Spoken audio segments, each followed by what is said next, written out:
Okay, I'm going to have to reshoot this video again. You know, I built this circuit right here. Um, so you can see the circuit board right there. And, you know, basically it's supposed to be an oscillator. And, you know, and I, you know, kind of kludged it together. I got it out of this book. Right here, but you know, basically it didn't work because I used the wrong transistor. It's supposed to be an MPF 102, which I have plenty of, but I stuck a J11 in it, mostly because I didn't think any of these circuits would work anyway. So, so I didn't think it really mattered that much. But the fact of the matter is that you know, of course, it doesn't work because these things, you know, again, can put out 100 milliamps typically, and you know, you know, they're pretty high frequency. You know, they're rated. You know, they got their data sheets go up to you know up into the about gigahertz or so. But anyway, I decided for shits and giggles. I mean, I already built it and everything, so a couple of years ago. Well, I'll go ahead and test it, and you know, that's what it works out to be. You know, it's you know, I have to run it at 5 volts, and it's at 49 milliamps. And 49 milliamps is the max current. Even if I take it to 12 volts, it's the same. But at least the power dissipation is only 200 milliwatts right now, so this will take that.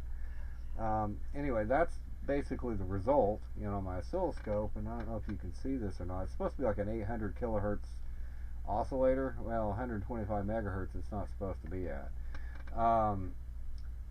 But so I thought my scope was on going bananas, but it's just a 100 megahertz scope, so I'm seeing a 124 megahertz signal on it. It's going to be attenuated, that's for sure. But yeah, you can see that, you know, on the RF Explorer here, it's hard to get this in focus. That's one of the reasons I hate having to reshoot this video. Um, but yeah, even out to 1.2 gigahertz. Let me turn it off. Alright, that's what happens when I turn the thing off. You see? And get this in focus again. Now I'll turn it back on. Bingo. See those peaks that pick up? Those are harmonics, and they're each of them's 124 megahertz wide. In fact, even clear over here, my tiny SA, you can see little bastards. Got a flying answer everywhere. But yeah, you can see in the tiny SA, you know, the 125 megahertz peak. Let me turn it off. Bingo. That's its peak and its first harmonic that pop up there. So every 125 megahertz clear up certainly into the low gigahertz range. You know, it generates harmonics, and you know, given how far away, um, you know, that circuit is from my tiny SA, it is generating some power. In fact, you know, you can see,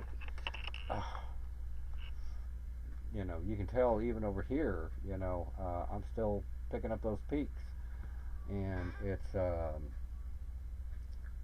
you know, like 45, 44 decibel down, and you know, you go over here, it's like, you know, 36 decibels. So, you know, it's putting out some power. So, anyway, I just thought some people would be interested in that because, you know, again, if you're wanting something that generates harmonics out to, you know, pretty powerful ones, honestly, I wonder what an antenna hooked up to this thing would be like. You probably, you know, get that in Nebraska. But yeah, this part of the circuit seems to be the only thing that actually does anything. You know, it's just this part right here. So none of this other stuff does anything. You know, it's pointless because, you know, this transistor should only be putting like 3 milliamps through it if it was the MPF 102. That's all it would be doing is about 3 milliamps. So that's, you know, this 50 milliamps is going to way overwhelm any kind of tuning circuitry and even this resonant tank circuit here that is supposed to be formed. So, you know, it's, you know, it's just it's unexpected. So I mean, I'm just surprised this thing didn't like catch on fire or something. But you know, the fact of the matter is that it was worth plugging in. It's just interesting if you need to, you know, for some reason. I still do not know what determines the frequency of this. So, um, you know, it's anybody's guess at this point. I'm sure somebody that's RF savvy might have a clue, but I don't know. I don't know what it is. So anyway, it's, you know, I don't know if that'd be a useful tool. Maybe somebody will find it useful. I don't know. You know, it's the same kind of principle. You know, they kind of use on you know, like the nano VNA, etc. You know, to generate all those high frequency bands they have. You know, to go up to you know, much higher frequency than the original 300 megahertz. But at any rate, yeah, it's pretty interesting. So I just thought I would convey that to you. Cheers. Wrong frickin' thing again.